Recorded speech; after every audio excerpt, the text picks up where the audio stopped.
All right, guys, let's get started. Got a lot to do, short time to get there. We got 2 more segments to go. Are you eastbound and down? What's that? Are you eastbound and down? Yeah, eastbound town. Loaded Anyone? up the trucking. We're going to do what they say can't be done. Got a long way You impressed? down. What Yeah. we doing that? Can't believe I actually just did a pop culture comment. Jody will not remember anything that she has to do work-wise, but can recite any quote from any movie from 1980 in detail and tell you what clothes they were all wearing. It's freakish how she is the Rain Man of pop culture. But won't remember where she parked, huh? Alcohol-induced dementia? Something, yeah, I don't know. I suffer from it too. Yeah, it is amazing the things that Alcohol-induced she dementia. Right there, she's like, Wow. I suffer. It's crazy. I'm going to pray for you, by the way, that we don't have rain today. Yeah. Go home. Or he doesn't carry that under his arm when he leaves here. Oh, yeah. Those aren't the things ready. Crap. Take a picture just in case. Well, that's actually the plan. Yep. Yeah, take a photo. All right, guys. So let's finish the aspect of the ATM, and then we're going to get into actually building it. So, which is not a process you will finish today. We'll get the ball rolling, but this is something, by the way, that never ends. Much like your pitch never gets finished, you just constantly refine it and change it, tweak a little bit. Same thing with this one as well. So, real quick refresh from before lunch. You got your gifts. The gifts then give you the right to ask for the data. The data capture leads into a product for prospect. The product for prospect goes into a sales conversation, which then brings them into the core business, which is where you left it off. Now, in the KPI program, we don't talk about phase 4 because it's just enough getting the first 3 done that there's no point distracting you with 4, but let's talk about that. So phase 4 happens as a result of providing excellent service. So if you provide excellent service, then you can predict that those customers will come back. You produce great results, those customers will come back. So the way that we would look at it in our business is that a customer is even though we refer to our customers as clients and we refer to our clients as clients, internally we refer to anybody who has gone through KPI as a customer, but somebody who has sent us a referral, sent their employees into the company, or gone on to our brand ambassador program as clients. So we look at one as being more transactional and the other one as being more relational. So if somebody just finishes the KPI program and stops, they'll just stay a customer. Right? We'll still keep in touch with them and everything else, but if they go on, then we're going to continue that relationship far more in depth. And we have different products for clients that are only available to those people. So we have a program called the Brand Ambassador Program, which is a mastermind program which meets once a month. And the first half of the day is a mastermind, and then the second half of the day is what we refer to as an asset builder, to where we help them to build assets in their business, which will help them increase their multiple on exit, or if they never intend on selling, they've created a highly rich business anyway, because our philosophy is very simple. If you don't have a business that somebody wants to purchase, then you just purchased a pretty shitty business. Yeah, so business. you really want your business to be purchasable at any given time anyway. So this is all about building that up. With regard to your core business, you can have a couple of different levels, so we'll talk about that. So it's not a bad idea to have your 3-tiered, coach, business class, first class type style with regard to your core offering. So, for example, with us, we have KPI Global, KPI Accelerate, and KPI Elite. KPI Global is an all-online version. It's for $7,000. You guys remember these things when we went through the pricing. KPI Accelerate is the one that you guys have signed up for here, and then if you want to, you can upgrade to KPI Elite, which is this plus we do everything for you. And that one now is $59,500, and that's a one-time check. Now, the reality is we set up the KPI Elite to create the contrast of KPI Accelerate to have that appearance of being a better deal at 20 grand, right? Yeah. And Right. to date, we've had 3 people sign up for KPI Elite. Wow. So the cool thing about that is that every Just once in a today? while. Just this one day?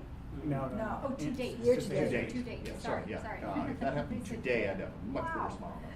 Yeah. It's only 1 o'clock. Yeah, to date, we've had 3 people sign up for the Elite. This really works. Yeah.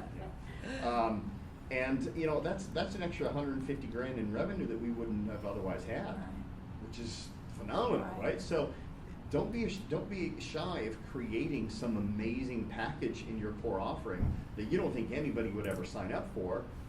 A, it puts things into a contrast perspective. B, you might just get it, right? And we typically will sell. We'll probably sell another one for KPI11. At this point in time, right now we're rating it. One person goes through the program is at least in elite. So, for example, Claire, was she a part of this program or was the one before? I can't remember. I don't Okay, know her. so Claire is with Frameworks of Miami. They signed up for the elite program. Her and her wife Chris, they signed up, but Claire's the one who's going through the program. They had a personal family tragedy, so she had to put everything on hold. She'll come back in for KPI 13 or KPI 12, but yeah, she loves it, and it's easy because we're getting everything done and just making sure that things are happening for her. So it's a great way of predictability. But that's the 4 levels. So gifts, product for prospects, core offering, and product for client. We're not going to work too much with the core offering today, but we will in the 4th segment develop some marketing material around that. But really today, this next segment is all going to be about gifts and product for prospects. So let's talk about what is the criteria that makes something a product or prospect versus a gift in terms of how do you know which one's which. So there is a system to it, but there's also a gut feeling to it. So one of the things that I always say is if you develop a product that you love and you're so impressed with and you think is so amazing that it burns your ass giving it away with nothing in return, then make it a product for prospect. Yeah. Yeah, and there's nothing wrong with it. There are some things where I just go fundamentally, I go, I don't want to give that away. It's valuable, right? Product for prospect. That's okay. Other than that, there is a little bit of criteria which determines the difference between them. So we talked about the no strings attached. Another thing for a gift is that you want to make sure that it's massively scalable. So it typically tends to be something that is virtual or very low cost to produce. So the cheapest and lamest example of a free gift would be something like this. Right? So if you get your company name on something, you're never going to give somebody a pen and go, but you have to give me a business card, right? You don't, great way to lose anybody, right? And So, people, You know what? The Yeah. actual number one Like rule with I your use name for and stuff branding on them? is Yep. I don't Or brand is it with the anybody logo? who I haven't done people some that kind of maybe relationship have with. some, like, Mhm. So that's the only everything. reason that's here. is this yours? Man. Oh, look at I didn't even know I picked your. That's Ah. funny. See, we stole one of your. That's your pen? It is. But I don't hand those out to like, I never do that. It's Yeah. a waste of money. You just, People it beg really for is, them. yeah. Hmm? I But worked at the law. But somebody that you're People trying to would beg. engage. the reality is, it is Yeah. scalable enough that it's never If going I to have send you some broke. kind of people. relationship with you, and then yeah, I'm gonna start leaving something behind. I'm gonna give you Or something you that just leave it notepad. there. Yeah. Well, I mean, something that You like a notepads, bad pens, date. water bottle. There's nothing wrong with it. There's nothing wrong with this stuff at all, by the way. Like, you know, those are Keep in mind, never just because very we don't rarely want to do know. these type of gifts ever move the ball down the field. Right, they Ever. don't Yep. need to. It is strictly Yeah. from a branding We perspective. There's stopped doing nothing that. wrong with that, though, right? There's absolutely nothing wrong with it. Just know that like nobody's ever going to do business with you because they like the pen or the bottle of Ever. water, right? That's just never going to happen. My favorite Well- example is I had a guy give me one of those glasses cleaner wiping things. Yeah. It is in my office right now. I use that thing probably on a daily basis. I could not tell you the name of the company that is embossed on to save my life, right? So it just doesn't You have create your the glasses off lasting. when you're doing that. Yeah, You can't see it. exactly. It just doesn't create the lasting impression that Right. the people who sell you those things like to make it sound. But once again, there's nothing wrong with having that stuff, right? We've got pens as well. The next ones we want to make, we're thinking about making, instead of saying key person of influence, we're just put key pen of influence. This is a key pen of Okay. influence. Just makes it fun, right? But those are gifts, they're scalable. Generally speaking, if you make them digital, then a digital gift that they can just download over and over, watch over and over, they're kind of cool because they don't cost you anything after the initial setup to make them. With regard to a product for prospect, it's going to be a do-it-yourself. And the difference, by the way, is that think of a gift as something which alerts somebody to having the pain, and the product for prospect is the thing that actually helps them solve the pain in a very short, brief, temporary way. A quick win, a quick fix, something easy to do. It has more value than a free gift. Gifts entertain, products for prospects solve. It's probably a good way to look at it, right? So I've got a gift called Minute to Pitch It, and they are 52 videos that are 1 minute a piece that give pitching tips. Those are free gifts, right? Sure, right. And they're entertaining. They don't really solve anybody's problem. I mean, I guess somebody could theoretically watch it and go, oh, we're going to implement that in our pitch, but they're probably just entertaining. That's all they are. In fact, some of them are exclusively made just to get people laughing and giggling. Right. But it helps raise that consciousness of, oh, we have some pitching supplies to do, right? And then I would put my product for prospect as the book on public speaking. So that's, Good.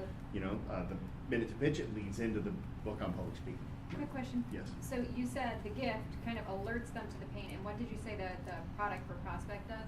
It fixes it. It solves, Fixes it. it Solves solves the problem. Now here's a really cool way to think about why the gifts in the product for prospect work, but really even specifically in terms of the gifts. So this is a total gross generalization. And generally speaking, the numbers almost always come out pretty similar. If we were to split, I hate putting people into two categories, by the way, but it also kind of works sometimes for we like to generalize. If you were to look at as all of the possible people in the world that could do business with you, we could split them up into two types. One would be what I refer to as the blissfully unaware.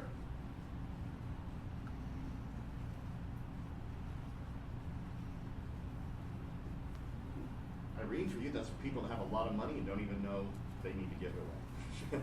Blissfully unaware. I do love that group. Yeah. The family offices that just think that what they're doing right now is perfectly fine, they don't need any help. The company that's got an IT security firm inside and they don't think they need to. They're good. The people that have a company but they don't have security because they just don't think they need it. Nobody even knows we exist. We're like a small little company, who cares, right? Blissfully unaware. Then there is the type of people who are in pain and looking for a solution.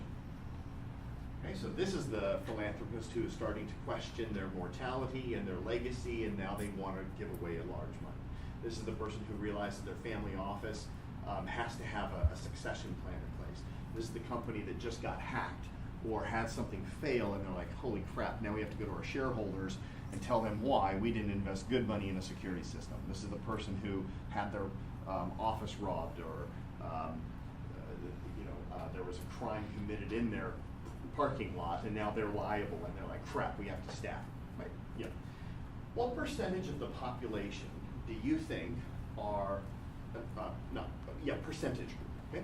What percentage do you think are blissfully unaware versus actually looking for your solution? If you were to give it a percentage. 90-10? 90-10, 80-20? Yeah, I would think the blissfully unaware is The greater. majority. I would think, yeah. Yeah. So conservatively, 80-20, even maybe 70-30 if we're like Yeah. on a good day, Yeah. 70-30. But Yeah. it's probably, but the reality is it's probably like 95-5, right? Right. But I'm even cool with 70-30. Where Just to be everyone- nice. What's that? Just to be nice. Just to be nice, right? To make you feel good that there's 30% Oh, of yeah. the potential people to get rude, right?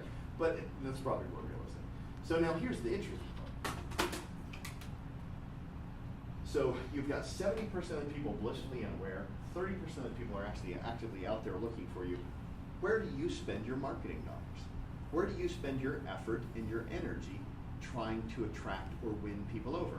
What do you think it is, percentage-wise? Where do you spend the percentage of your I think time it's and flipped. energy? It's probably It's flipped. split, Yeah. right? It's probably 95 here, 5 here, if you want to make yourself feel good. It's probably Right. 70 over Yeah. here and 30% over here. This Yeah. is interesting. Yeah. Because over here is where you have to compete with all your competition to get a very small piece of the pie. And over here, you don't even have your competition because just like you, they're not focusing on it, right? So these people aren't even being attacked or approached, and they're the most opportune people to go for. Does this make sense? No, Huh? no. Yep. So the people who are actively looking for a succession plan for their family office is very small. And most financial advisors are probably trying to compete for that business. Whereas there are people over here who are completely out of the radar. Either they're out of your radar, or maybe even they're out of your radar as well. Mhm. Because this is also very But the question is, where do you spend your marketing dollars when people are doing this? So people they Yes. spend it in a blanket on the blissfully unaware, Well, trying that's to what you want to find do. the people who are in pain looking. That's what you want to do, but most people don't do it. Why The don't reality we do is- that though? That's backwards. Why not go find the people that are Well, it painfully seems This unaware? is what I'm saying, yeah. We Somebody else- want to invest yeah. our energy over Yeah. here, not Oh. over here. So when you think about your He's gifts. saying shift it. Yeah, you want to. Yeah. Probably. When you think about your gifts really, you probably want to have the majority of your gifts over here for the blissfully unaware. And the benefit to that is when you can take somebody who's blissfully unaware and move them into pain and looking, who do you think's on their You're top of there. their? You carried them over, right? You know you're on the agenda. So my favorite example of this would be Nike. Nike never markets their products to people who need new shoes. They market to people who don't need new shoes. And they do it so well that when that fateful day comes up where you look at your feet and you go, God, these things are kind of skanky, I need some new shoes, who do you think of? Nike. I mean, there's almost always, they own part of our brain, right? So we want to market usually to the blissfully unaware, but we don't want to ignore these people either, obviously, because if they are in pain looking and they Google, how can I blank, you certainly want to show up as the #1 search for that one as well. So when you think about your product, also ask yourself, when I'm designing this product, is this for somebody who's blissfully unaware, or is this somebody who is looking for a problem? So what kind of product would you create for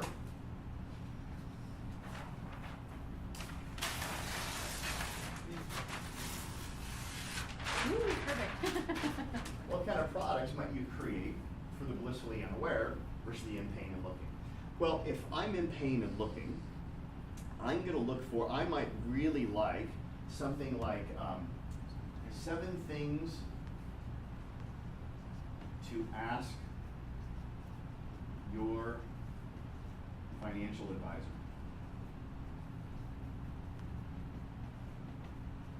If I'm, right? Yep. Because the idea of that is that if oh, these are the 7 things I need to ask, this is going to educate me on how to be a better consumer and know what to ask, right?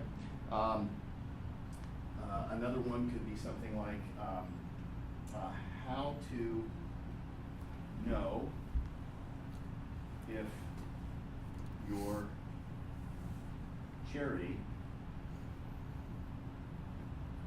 is a scam. You know, that'd be the #1 bestseller among charities. For yours, it might be something like 5 traits of a great security guard. So we're making these things up, right? Oh, you gotta put Right. that in your book.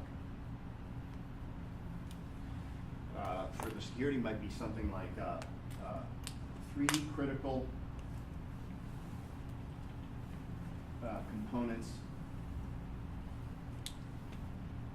your IT company, your IT department needs. And you do that in the positive way, not is missing, but needs. What's that?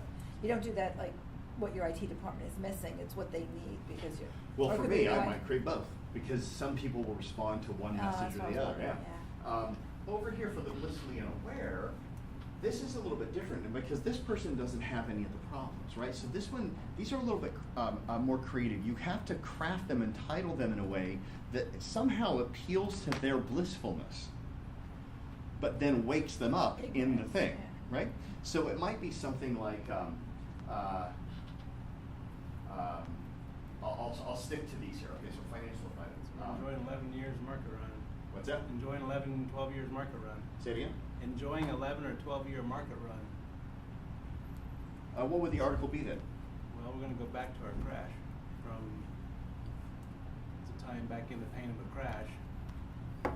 6, 7, 8 years later, people get blissfully unaware of. So Okay, seeing here's the kind of signs where of- I'm thinking in my head, Okay. right? So it might be something like top 10 Signs. top 10 most influential family offices. Because I might want to know, oh, well, who's in Tampa? Okay. You get the idea? Because that might then, like, I should be one of those top 10. Let me see who they are, right? It could all be something like, let's see, how do you know if you should? Okay, so it could be 3 myths about children's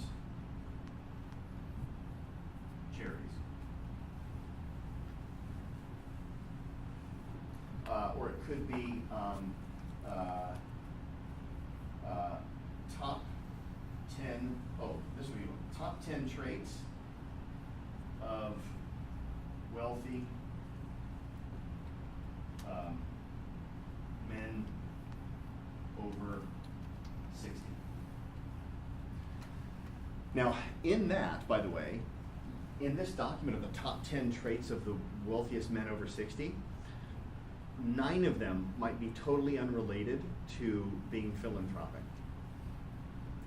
9 of them might be wise with money, great-grandfather, has their work-life balance figured out. Well, things that very much even probably stroke their ego, right? And then number 10 is uncharacteristically philanthropic, you know? And now all of a sudden you throw out this bombshell thing that, you know, only the greedy die with money in their bank account. The most influential and powerful, wealthy men that are over 60 are already beginning to plan how they can die with 0 in the bank, you know, or something, I don't know, right? And now all of a sudden this wakes them up to like, oh, maybe I should be more philanthropic, and now, and by the way, and once now they're gonna search for this one over here. You get the idea? For 5 traits of great security guard, this might be something like how to know if your business is safe from terrorism. I don't know, something like that, where like, yeah, I'm pretty sure mine is, but let me just check. Something kind of grabs, Yeah, makes them what's that? pause, it makes them pause. Makes them pause, yeah. Yeah, it makes them pause and kind of grab on it. And by the way, once again, you might have 5 things in here, 4 of them have nothing to do with armed personnel security. But the 5th one is, they all have armed personnel security or something like that. Wakes up, oh geez, I should have taken that one. And then what's this one? I didn't even read my own writing here. I think Oh, it was- IT. How to know if your IT staff is wasting time. I don't know, right? Something, I don't know. Anything that gets them to go, well, we have an IT staff. Maybe I should check into them a little It's bit, right? questioning, right? Yeah. So you, what's that? Adequate. Adequate, yeah, exactly, yeah.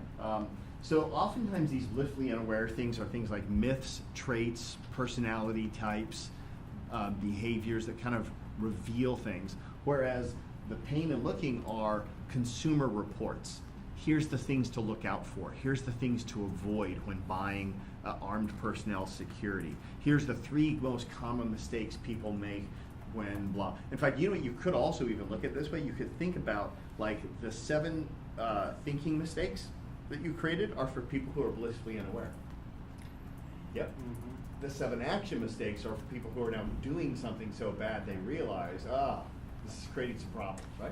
So you can even kind of get to that level. So as I'm listening to you, Topher, the book that I'm working on has nothing to do with the donors. It's about selling a product and consulting across the nation, which we've already started doing just to take it to the next level. Sure. But really, this way of doing it is like a perfect outline for, you know, launching or expanding a product. Yes. Really, if you think about it, like blissfully unaware, there are people that think that in my case, their system of care is great, not even aware that they're doing terrible things to kids long term. Yeah. And then there's lesser that are actually actively looking, very few actually. And you could even, by the way, It fits so well. I mean, you could even go so deep, you'll start to see the enormity of how many products you could You could create. really start, You right? could literally create 10, 15, 20 different products for each one of these 8 challenges. Right, exactly. And maybe even, by the way, have 8 different products that are actually all the same product, but almost like a search and replace type of a thing. For example, I knew there was this guy I knew in London who had, I want to say 40 or 50 different health-related ebooks. How to lower your blood pressure, how to avoid a heart attack, how to keep from It's getting all gout, right. how to avoid warts. I mean, he had every possible thing. The ebooks were the exact same. Everything was the exact same. Literally, the symptom that he was talking about was the only thing that was different. and it was because his Yeah, health tips in it yeah. were all holistic, Yeah, natural, vegetarian, breathe right. more, drink water, Yeah. walk, like just basic health things, right? But the guy was selling, these are all free ebooks. He was, and then inside it, by the way, there was connections to links which would sell his supplements and all this kind of stuff.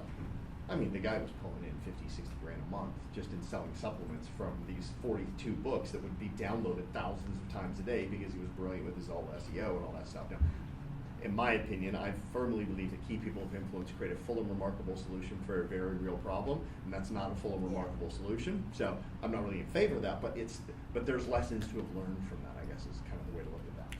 So now you can start to see there's probably an infinite number of products that you could create, right? Now the question is, how do you place them, what do you do, and how do you start? Here's what you do. First thing I'd recommend is to ask yourself this key question. What does my prospect need to feel in order to want to buy my product at full price? It's a great question. What does my prospect need to feel / know?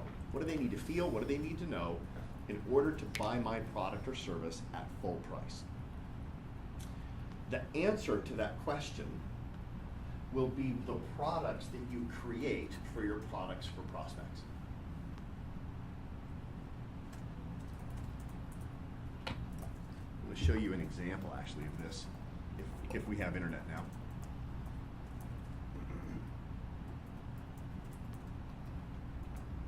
Sorry, I'm a loud typer. What's that? I said, I'm sorry, I'm a really loud typer, so everyone hears me click, click, Oh, click. I didn't hear. As long as you save it today and keep it. Yeah. No. All right, so here's an example. This was one of my clients who went through the elite program. This is Dan Bradbury. So this entire website I developed based upon the ascending transaction model.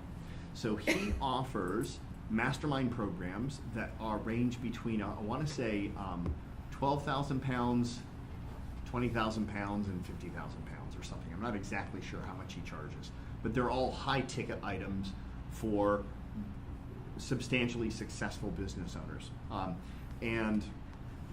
If you look at his website, what we've designed it to be is I always like to think of websites as houses, right? So you go into somebody's house, you want to have a nice lobby foyer that makes you feel welcome. And so there's a welcome video that if you just play this, it's basically saying, hi, welcome to my website.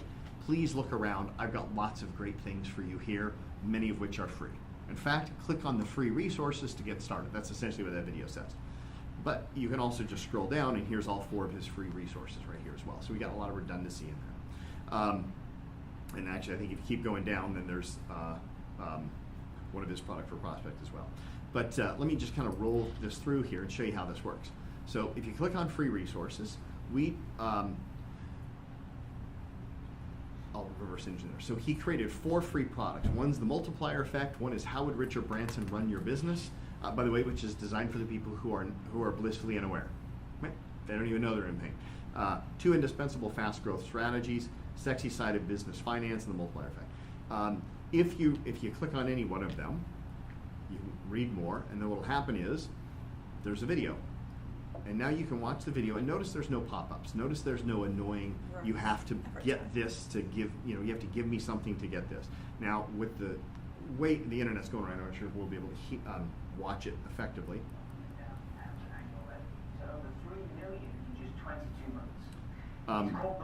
This video is 10 minutes long. I'm just going to kind of scrub here till the end.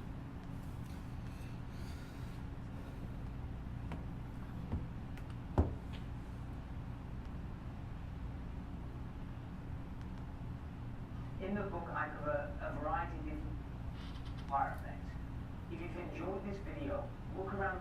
Here's the key. So at 9 minutes and 27 seconds of giving really good value, great content, which lets anybody who is successful realize that they're still missing out massively on tremendous growth opportunities. Here's his call to action. Website. There's a lot of other valuable videos and amazing free gifts that you can enjoy. If you want to dive deeper into this topic in particular, check out my book on Amazon. It's called Breeding Gazelles, Fast Growth Strategies for Your Business. In the book, I cover a variety of different topics, including how to exit your company for what it's really worth, how to hire A players for a fraction of the value, understanding financials and numbers so you have the biggest impact on your bottom line. Check it out on Amazon. Take care and have a great day. And there's the picture of his book with inviting you to buy that. Now you can buy that book on his website, right? So there's a natural transition from free gift to you want to go deeper, you can buy my book, okay? And then by the way, now he's got the sexy side of business finance, 5 keys to scaling your company, more free things as well. Down here, these are his 4 products for prospects. So you can see, you can click here and you can instantly buy his book, Breeding Gazelles. It's a great book name. What's that? Yeah. It's a great name. It's a great book, by the way. I love it. It's one of my favorite books. Let's go back to free resources, and I'll just kind of show you the pattern here. If you go to How Would Richard Branson Run Your Business? Again, same thing. You've got a video. The video has an end, and it has a call to action, and that call to action is, I believe, it's the business value maximization one. If you go to the sexy side of business finance, again, it's another video, free. You don't have to get anything different. And that goes into becoming a financial genius, uncover the profits in your business. Now, and this one, by the way, if you click on this, now you have to buy these, right? So one's free, but you want to go deeper. Now you got to buy it, and you can buy it. And if you click buy now you're into his product for prospect, and this is a couple $100. So it's not just something cheap. It's 297 pounds. For a book? No, I think it's a video series that we created. If I'm not trying to remember actually. And by the way, it's maybe 30 minutes of content for 300 pounds. Oh my gosh. Yeah, because we want people that understand and appreciate that it's not the length of something, it's the power of something. And if they pay $297 for an online product, they're probably already pre-qualified to have enough cash flow to then look at going to the next level. So we purposely priced these things high because we wanted to repel solopreneurs that are struggling and don't have 2 pence to rub together. We want people who have created pretty good cash flow systems already inside their business. Make sense? It's a real good flow. Now, having said this, after we designed this, he's put stupid pop-ups in, which I hate, but nonetheless, that's the system how it was all created. So the idea is to create something similar like this, where when people go to your website, they can start watching videos for free. They can download books. They can, and you could actually, if he wanted to, he could actually have this video that he clicks. It could be watch the video, download the podcast, or read the ebook. I mean, he could have literally created 3 different products out of just one thing very quickly and easily. That's your goal. All right. So now, how we designed this is he knew that he had the book Breeding Gazelles. So. And the book Breeding Gazelles was written specifically to convince people to spend $20,000 or more, 20,000 pounds or more, in a mentorship program. That's one of the big keys inside this book, is that if you don't have somebody mentoring you, you're screwed. Right? There's lots of great strategies in there, but it ultimately builds up to you got to have some wisdom and some guidance. Now, so we looked at this product and said, okay, well, what do people need to know in order to buy? Go back to the slide here. What do people need to know in order to buy that product? They need to know that they can make 32 times multiples on their business if they just implement a few strategies that are inside the book. So we created the gift called the multiplier effect specifically to tease them about the content that's inside the book. The multiplier effect doesn't give them the strategies on how to create the 32 multiplier. It just tells them what it is. We tell them, here's what will determine a 32x growth, but if you want to know how, buy the book. You guys you get that? Yeah, perfect. That's your job. That's your job, is to start reverse engineering. So what I'd like you to do today is to start to create essentially a hit list of things that you want to create or delegate to people in your office that can create them for you. And by the way, that's the fastest way to create massive amounts of product, is to delegate it to your staff, to your board, have those people come up with the solutions. I'll give you another example that we're creating. This is something that I'm doing for Thomas right now with Feeding Tampa Bay, and I'm really excited about it because it's been something I've wanted to do for the past year and a half now, and it's finally coming into reality, and I'm delegating the entire thing. So if you haven't been to a hunger dinner at Feeding Tampa Bay, I'd highly recommend it. Have you been to a hunger dinner, by the way? Are you familiar with it? I've heard about this. They I've heard about blindfolded that. them one year, right? What's that? They blindfolded them one year? No, so what the hunger dinner is it's actually out at the warehouse, and you go there and there's wonderful drinks and networking for about a half hour or so. Then they go around and they give you an envelope and say, don't open this until you're instructed to. Oh, yeah. and somebody Everybody reads gets an it. envelope. And then Thomas gets up and he's in a very serious mood and he says, over 700,000 people are food insecure in the Tampa Bay area. Today, you're going to have the opportunity, perhaps, to discover what it feels like to be food insecure. Would you please open your envelope? And if you open it up, one of two things are going to happen. It might say, you are blessed and you are food secure. Please go enjoy a wonderful dinner and sit down now. So your job is to now leave half the people behind. The other half are, unfortunately, you're food insecure, and here's your story. You're a single mom, you work 2 jobs, you have a physical disability that doesn't allow you to work more than 4 hours at a time. Plus you have a special needs child who requires constant treatment and care. So all of the money you make in your first job goes to hiring somebody who can then watch them so you can go to your second job, right? Tonight you have $3.14 to spend on dinner for you and your son. Please go to the food line.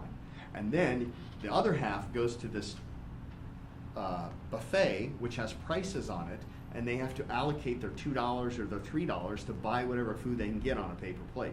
Meanwhile, the food secure people have steak, chicken parmesan, wine, and it's every other seat at the table is food insecure. So you're sitting amongst people, and the rules are you can't give your food to the person who's next to you. So you have to sit there for the whole night and eat a wonderful meal and contend with the social guilt you feel of not being compassionate to people. I'm talking about it, and I'm trying not to cry, by the way. I feel choked up. With Oh, it's so emotional. And That was then my child. we have a dialogue, right? And then there's somebody facilitating, and they go through and we have these conversations, and everybody gets to read their stories. And I'm telling you, not one person cannot start Yeah. crying when Yeah. they read their story, because you're looking at the crappy food that they're eating. Oh, all of their food, by the way, is out of a can. All our food is fresh produce, fresh meats and stuff. And it's just this incredibly powerful dinner. But they only do it 1 a year. So it's a great thing, but it's only once a year. And I thought there's got to be a way to make this a scalable product Yes. that can go viral.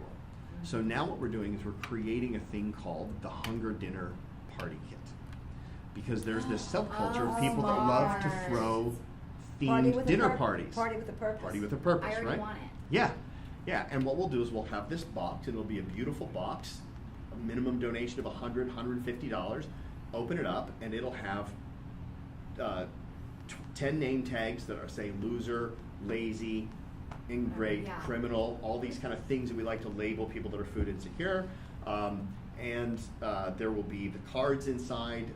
We want to have like a video for, like, they can hold up their phone and then watch a video with Thomas doing his speech. Yeah. All of the facts and talking points for how to throw the party. And we're looking at developing a partnership, for example, with Publix, that they have the take-home meals, so they Yeah. could actually create Or the meal for 10. HelloFresh and make it national. HelloFresh, well, that would be the national one, but locally we'll just Right. launch Yeah, a proof of Publix the concept bags, here. right. But yeah, we've even thought that you could do Blue Apron or HelloFresh or one of those companies. And then, half the group gets mac and cheese, the other half gets a beautiful dinner, but it's a dinner with a purpose, and then at the end, it says, here's how you can contribute. So we're creating that, and it's gonna be a scalable product. That's very cool. Isn't that cool? That's very cool. Yeah.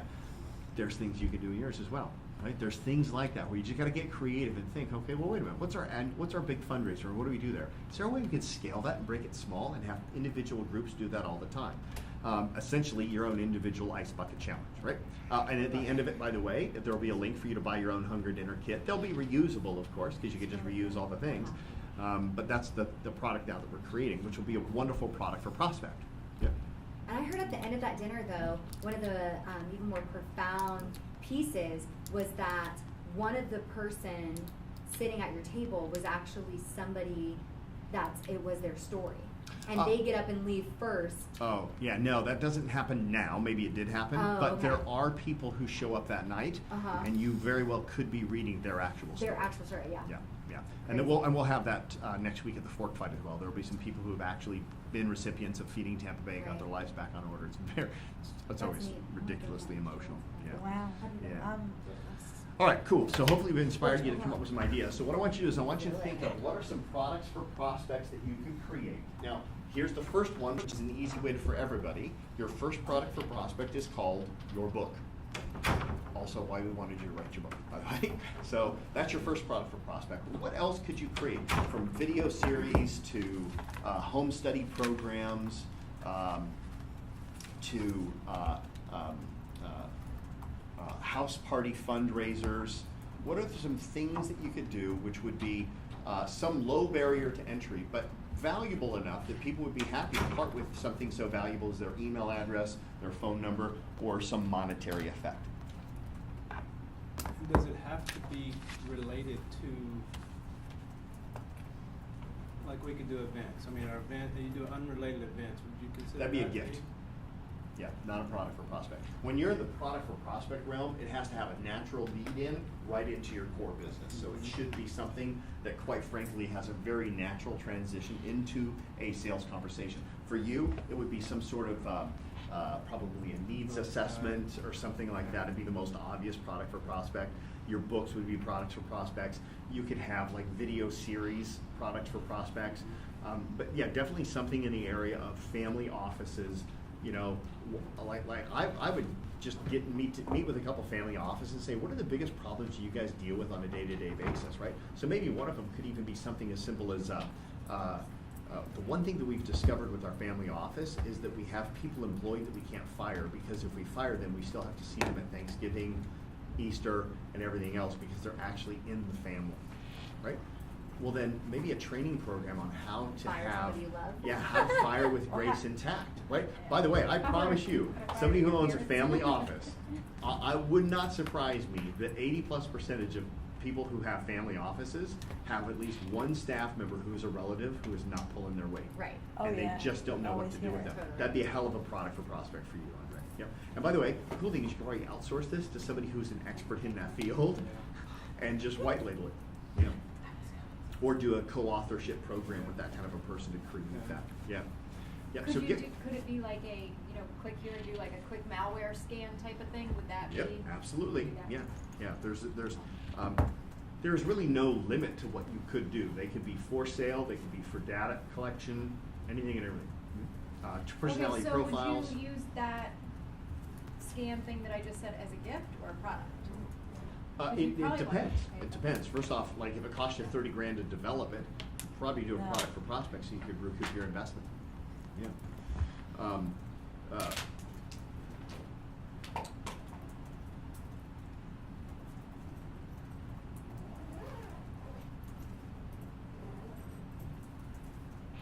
I'll catch the video and do my homework. Yeah. Actually, faster than watching this video, by the way, just watch the ones on the portal. Much quicker. Oh, not our class, Yeah, though. because then it doesn't have all of our side dialogues. And That's partly what's fun. Well, you know Okay. what? That's fine too. Yeah, no problem. I'll do what's in the portal. Yeah. Thank Have a you. great weekend. Everybody, have a wonderful weekend. Thank you, it was very Too. enjoyable. Thanks, Irene. Oh, yeah, my lunch. I Hmm? usually leave my lunch behind. Otherwise, it's really easy.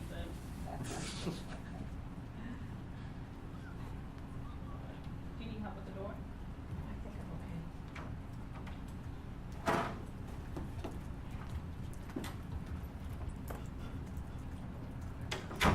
Rough life of the dog. Apparently, it's take your kid to work day today. I thought that was earlier in the week because Trump was making fun of all the reporters. Oh, maybe it was, and I just watched the news on it today. You're watching the delayed news. Well, it's hard to keep up with because you watch the news 4 days after that. Do that right. I always watch all the highlights from the nighttime talk show guys, the comedy guys. The next day. The next day to figure out. So I'm always a day behind on that too.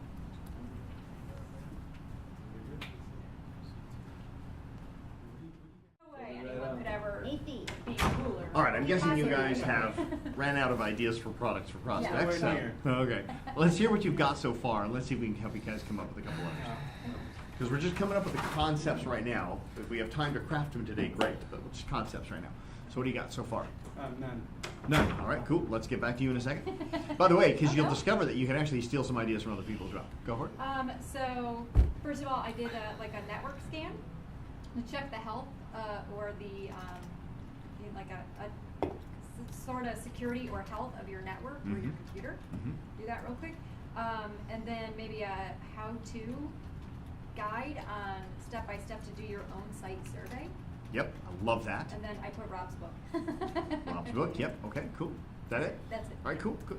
Listen to his, because he might have one you guys can take, and you could pretty much probably take those as well, or modify the versions. What do you got? Right. So, well, the book is obviously one, but Yep. I'm going to try to build that into a series, which is a guide to seaport security, a guide to church security, a guide to school security, all of them titled Preventing Crisis, right? Love it. Crisis. Yep. Right, so it's a series. And basically, like a suspicious package kit, one of the things I've experienced is a lot of times these facilities, they don't know what the hell to do, and they haven't had any training, or they don't have any of the stuff they need, and when Yep. they find something, what the hell do they do with it? Yeah. Right? Run. So basically have, like a quick, almost like a CPR first aid, a quick little manual. Yep. What the hell do I do? Yeah. Along with anything else that they may need, some caution tape to quarantine the area, you know what I mean? If they, Dude, a I bomb love blanket, that something like idea. that. And basically just a kit that they can have for a suspicious package so they can do what they need to do until law enforcement gets there and deals with it. I think that's great. Trauma kit, for the event somebody wants to have that extra kit there, not necessarily your regular first aid kit Yep. required by OSHA, Mhm. but hey, active shooter stuff. What are you going to do? You start having 2 or 3 people in the place with gunshot wounds. Your little 40-man OSHA first aid kit with band-aids and Ain't gonna do Neosporin it. ain't going to Yeah. cut it. Yep. So do you have something there to deal with that? Oh my God, that's brilliant. So and that kind of falls into an active shooter training kit, which is have the run, hide, fight scenarios, maybe some videos associated with it, with some links and things like Mhm. that. Just a quick little, okay, here's some gimmies. Yep. And a basic self-defense kit, for any individual, not just for workplace, so for individuals, and a vehicle emergency escape kit. So a lot of times people don't think about the fact that what happens, you get into an auto accident, or your car goes into the water, or you're driving a forklift, and Dude, you could literally have an entire section of your website of all of these different kits that you could sell, which would increase your SEO massively as well for people that are already looking for those kind of things. People are in pain and looking. But I love those Yeah. ideas. Yeah. Yeah, that's fantastic. Yeah, especially around the port, because people can drive into the water with a vehicle. You lose control of the vehicle, you're in the drink, and you need a way to cut, because There's every a port tool or requires you something to that use the you- Yep. seatbelt. Mhm. So they're required by their employer to use the seatbelt. They need a way to cut themselves free. Yeah. You could actually, oddly, That happened down in Port Manatee. That one of the guys, he was having seizure or some shit. Drove right off the dock into the Yeah. water. But by the time he hit the water, he couldn't get out of the damn car. He drowned. Yeah. Because once you go down, your door locks aren't working. Your power goes out in the car, everything like that. So you got to be able to punch the window. Now gotta be able you cut want the to start seatbelts looking and at get it. even like free gifts, by the way. If you had, like those little envelope openers that look like Yeah. and there's the little blade inside that you can't get to. Mhm. Like something as simple like that with a high density blade that you could keychain around every seat belt at an office that's got your logo on it could actually be a free gift that you give to people. Say, here, Badass. clip this to your seat belt. I would assume they even have those things Can already, you clip don't they? something to your seatbelt though? Isn't that? Uh, Because it could I don't know if they interfere with can the- clip it to the seatbelt because Well, they have you the could as foam long as you you Hey, clip can it. how Alarm about to phones. stick to your I don't think vent, that- right? Like the air freshener type. Might be of able to thing wrap that it you- around the seatbelt if it's Yeah. like a Velcro Little thing. You can wrap pads. around the seatbelt. If and it then- would move. I don't think you can do that. I wouldn't do anything with the seatbelt because that's opening up liability. And there's that I little ha- I space have that. right here. The glass break. The hammer thing. Well, Yeah. Yeah, I actually have one for my car. It's a window punch. It's Yeah. the seatbelt cutter, and Yeah. then it was like a. But you keep You know it what in you your could glove have, box, you know don't what you you? could do, this going back That's to the a story secret- of a Corey secret device that can do it Bergeron, all. you could actually get a little, you could actually have an emergency kit that gets stuffed in between the center console and the seat. And the seat, yeah, right here. A little Yep. foam thing, and Yep. inside it is the window breaker and the seatbelt cutter right in there. And With your name on it. Right, because With if your it's in name the on it. glove box, you can. That might get a touch little it. expensive with the window breaker, but I No, don't they're know. cheap. You buy them Right? in China, they're nothing. Yeah, Okay. they're There's not much fairly to 'em. inexpensive. Yeah, might be kind of a cool little kit. Yeah. Even as And like, there's, like, maybe this that's much not room. maybe that's not a free gift to everybody. It's a free gift to the people you have an interaction physically with, or something like that. Or you Right. could put a price on it and give it free at your discretion. Yes, that's what books are kind of like a hybrid gift and a product for prospect. You sell your book, but you give a ton of them away as well. Same Right. kind of a thing. That's- Dude, I'll tell you what, you've got some potential, some really cool product for prospects there. You have to think everything through. There's a difference between an OSHA and an ANSI first aid kit, and it has to do with the color code of the packaging. Mhm. So you have to think about those things as well. I would assume he could probably just buy a trauma kit. He could, A but white- you have to buy white the right label. one. Yeah. So it's all depending on how many employees, what type of work, that Right. sort of thing. You have to get the right one and make sure whether you need OSHA or ANSI compliance. Gotcha. Those are the two differences. Absolutely. Cool, I love it. Yeah, that's awesome. You did a great job. Yeah, you scored good on that one. In And I fact, do I love would the like one of idea those things of to be active free. shooter training, but active shooter training, CPR training. There's people probably, you can just literally white label their product and buy it from them, and for a couple $100, you've got a product overnight that's got your logo at the front and the end of the video. Yeah. Yeah, I would imagine. Well, yeah, I got some of my guys going through CPR first aid instructor training now, Mhm. and with the intent of doing just that. You know, we got a lot of our clients that they provide CPR first aid training in-house, Mhm. and we can say, hey, look, we can do this for you also, or we can use that as a marketing tool to get in there. Yep. I mean, it's one of the things that we're looking to do for the schools, is provide for free up to a certain number Mhm. is unarmed teacher self-defense training Mhm. and CPR first aid. Hugely popular right now. Yeah. And also when you get into the schools, they have things for doors where you can loop around. So can you imagine if those two door handles are looped together? You can't get into this room. They have other systems that are very inexpensive. We that thought about that too, yeah, you for need to be classroom able to first have, aid kits. things Yeah, that you or can classroom- push underneath the door. those Probably a lot little more wedges. effective than a stupid mini bat. Or rocks. Did you? Remember the- Yeah, or rocks. Yeah, bucket of Rocks. rocks. Bucket of rocks, Did you see yeah. those news clips? A Oh my mini god. bat. Huh? Really, against a gun. You don't bring a mini bat to a gunfight. No. But there's a That's a school that's armed them novelty with item. I little don't think mini you do novelty anything with a bats mini now. bat. Do you see Oh, this? no, Yeah. I didn't. I think it's here in Florida. Some school has given all of their Oh, I saw teachers that. those mini novelty bats Yeah, as a that's- way to defend themselves Well, because the teachers don't have the strength to hold a big bat. So it's not gonna do Well, anything. technically, they're not allowed to have weapons. What's that? According to the school board, they're not allowed to have weapons. Oh, and maybe that's why it's a mini bat, because it's a toy. Because not it's a weapon. novelty. Yeah. But Exactly. it's not gonna save your life That either. was a- No. It's gonna get you killed. Yeah, I was dating a Oh, teacher once, and exactly. she told me about that. Because naturally, I'm like, hey, do you have, OC spray? So in case you're going out to your car, do you Oh, got yeah. a pocket knife? Do you got this? Do you got that? She's like, no, I can't have any of that stuff in school. Yeah. And she's like, and I said, well, what happens? You get one of these kids, that just decides they want to turn. She's a little 5 foot, Puerto Rican thing, hot temper and all, but those kids are huge. You know what I mean? She taught at Leto High School, so that was like a joke. But what she used to do is keep a piece of a broken chair underneath her desk, A a weapon. little piece of Yeah. leg, and she says that's what I have to have because if it's anything that's related to a weapon or Yeah. even if for self-defense, they're not allowed to have it. Isn't that crazy? Yeah, Yeah. They're just sitting targets. they're sitting targets. They Yeah. really are. So. You did a great job. All right, Andre. Yeah, you did. Let's get back to you. Anything yet? Yes, mine will be a series of white papers. I've already got a lot of stuff downloaded from they're already pre-approved for our compliance. So I've got a bunch of that stuff that we can include, Yep. just free resources. I'm gonna do a lot of videos, podcasts. I have a video, it's a interview series I did with an asset protection attorney. Okay. Didn't like the video, but we can take that and rip all the Audio. content out and Yep. use those for podcast and blog posts. How to hire and retain the best talent for your family office. Okay. How to create a private pension for your family office. Yep. Top 3 wealth preservation strategies that I haven't finished this. Top 3 wealth preservation strategies that family offices use. I'm gonna tie this into because my real targets are going to be our $8 to $25 million Yep. range. They're nowhere near family office, but we're gonna take these principles and apply them here. Yep. Okay.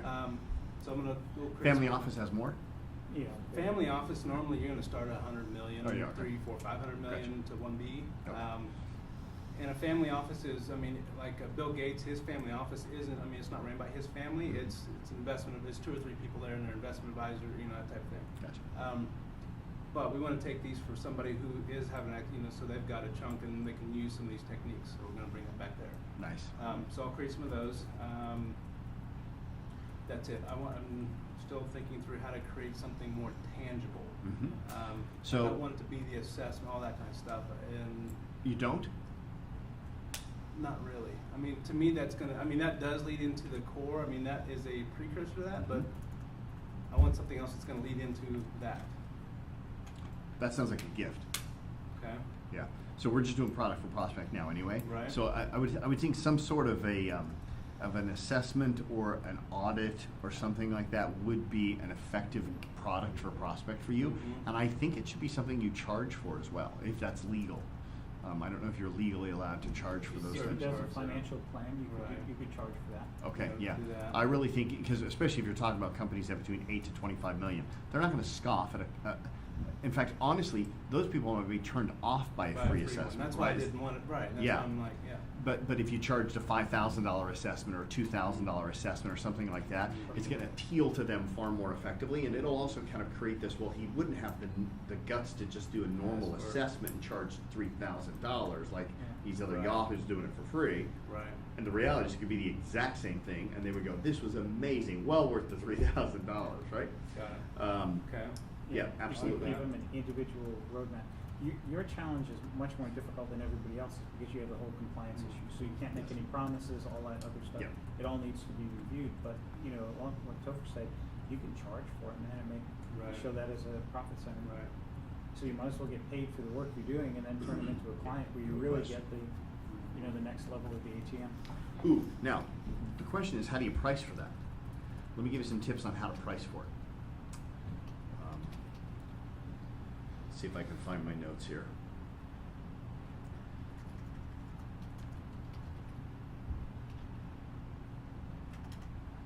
All right, so these questions came from, I'll just screenshot, I'll just put these up on the screen, probably Okay. easier, okay? So, one of my favorite podcasts or radio programs to listen to is Rush Limbaugh? no, I'm kidding. Entrepreneur Rock Stars, That's it. Entrepreneur Rock Stars. Yeah. They have really great content on there, and I wish I would have got the name of this guy that does it. But basically, the guy that they had on the radio was this guy who gets paid millions of dollars a year to go to companies like Burger King and McDonald's and Coca-Cola and help them with their pricing strategies. Because when you're talking companies of that size, $4.99 versus $4.98 could be the difference of hundreds of thousands of dollars. And if it's $4.99 but only 30,000 people buy it, and it's $4.98 and 3 million people buy it, it makes more money at $4.98 than the whole thing. Mm-hmm. And so this guy shared on the radio his questions that he uses to determine pricing. Now, you probably won't have the lot size that you need to have it become accurate, but it could get you in the ballpark. So here are the 4 questions that he asks people during studies to determine pricing sets, right? So here's the questions. Number 1, at what price is this so cheap? And the wording is exact here. At what price is this so cheap that you think the quality is too bad?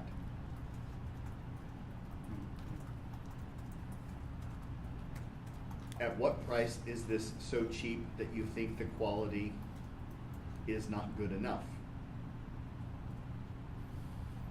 Oh, no, sorry. That's all one question. At what price is this so cheap that you think the quality is too bad, is not good enough?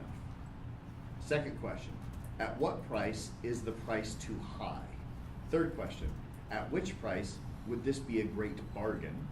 And fourth, at which price would this be just about unobtainable? And he said that when you get those questions, you have to ask the right customers. You have to ask 96 customers, 96 non-customers, people who have heard your sales pitch and not bought, and then 96 people who don't even know you exist. And if you can get 96, 96, and 96 to answer those questions, the answer to those questions will give you a 95% rate of accuracy with a 5% margin of error. So great questions that are carefully worded by a specialist in this aspect in terms of how you should price. So the question is, what do you charge for that? If you could find some people who are at that level and ask them these questions, it'd be really cool. And you can even What do is it that you're looking at? What's that? What is it you're looking at there?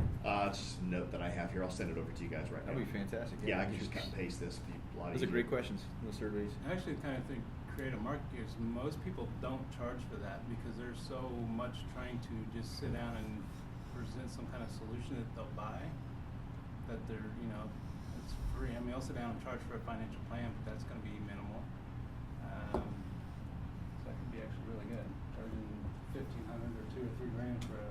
So if you follow the previous chart, on those that are blissfully unaware that they're your target market, they probably are more willing to pay. The guys that's shopping around, he knows of somebody that will do it for free.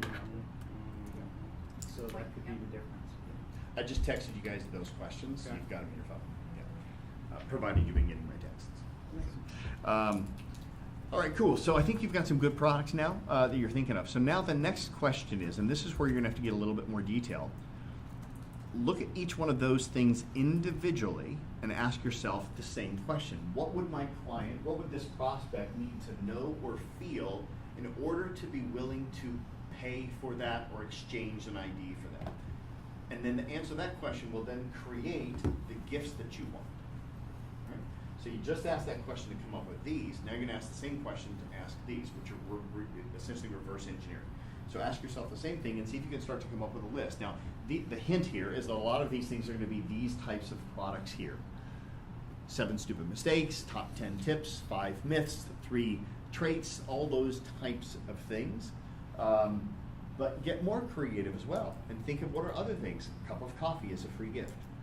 A CEO social is a free gift, right? Taking somebody out to lunch or to a hockey game. You know, if you how many times does Rob get to use his 4 hockey tickets to take potential customers to a game? That's a free gift, right?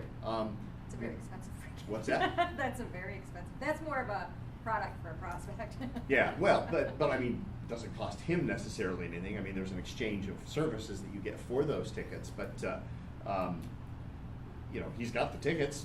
He's going to use them one way or the other. He probably gives away more than he probably should be. You know, we should be finding a much more effective way to give them. But like, you could literally he could even be giving those to prospects as just a free gift. It's like, hey, you know what? I noticed that you have an office with 4 locations, and even though we've never met, this is a last-minute deal. I have 4 tickets. I have 3 tickets to the Lightning game, and you can take you and whoever you like. Yep. You can even give them away to your staff as incentives. There's no strings attached here. P.S. I'll see you at the game. Right? And then he takes one of the seats, and the other 3 are just given away. That's what I'd be doing with them. Right? So get creative. It doesn't have to be an online product, but what could you give away to people? Go ahead and take a few moments to write those out now.